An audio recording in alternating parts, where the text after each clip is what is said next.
New at 11, we often talk about the toll romance scams take on victims, but there are ripple effects for entire families and close friends. On Your Side's Kristine Lazar tonight spoke with a daughter who lost her relationship with her mom and even her childhood home.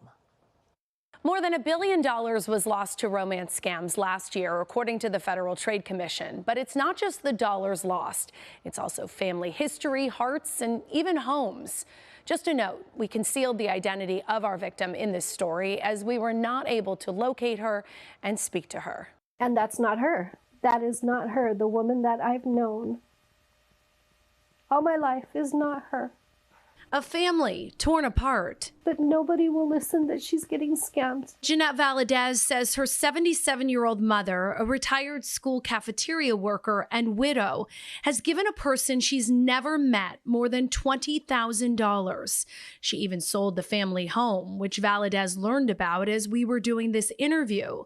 The house sold for $130,000 under its estimated value, according to Zillow. And I'm sure some of that money or most of it went to him. The online romance started on Facebook, according to Valadez. She says her mom met a man in an online Christian group. He just convinced her that he was living in an oil rig in the middle of the ocean. He's a multimillionaire. He has a $850 million retirement box. And all the money's in a box. It's not even in a bank.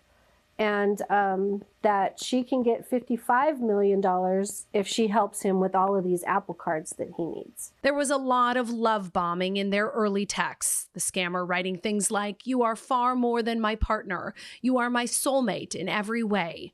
And alongside the "I love yous" are numerous requests for money, promising it will help him get to California so they can finally be together.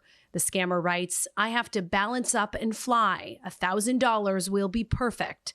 When she responds that she doesn't have money for food and that it's costing me too much money for you to love me, he replies, "You try to get me $300 and go wait at the airport." She was already maxed out on 2 credit cards. Valadez confiscated her mom's phone and iPad, thinking that would end the relationship.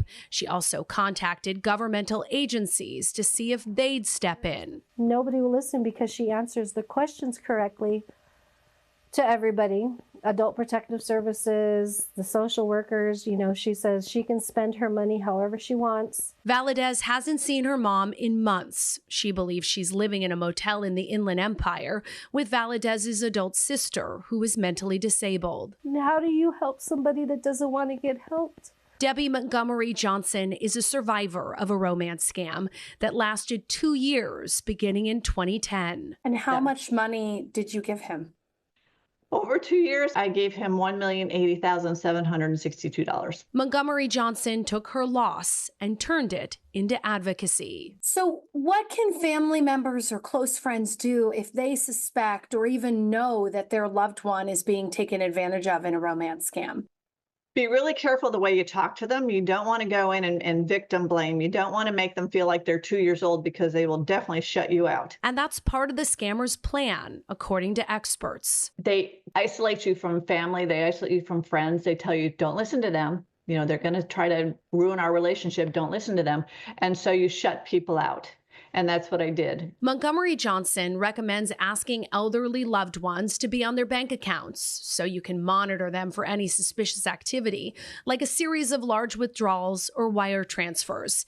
Have someone who has no stake in the family member's finances, like a friend or religious leader, talk to them. Scammers will often tell their victims that relatives, especially children, are just after their inheritance. I hate to say this, but it's almost like an addiction. The endorphins and all the hormones are taking over, and you can't tell an addict to stop. Valadez says she won't give up on her mom. Just last month, she even reached out to the White House, telling me, "I've emailed everyone I could think of." According to the anti-scam website SCARS, only 3 out of 100 romance scam victims actually report the scam due to the shame and fear of judgment associated with it. And so experts say it's important to talk to loved ones who may be vulnerable so they know the signs of this scam before they get caught up in it. Kristine Lazar, KCAL News.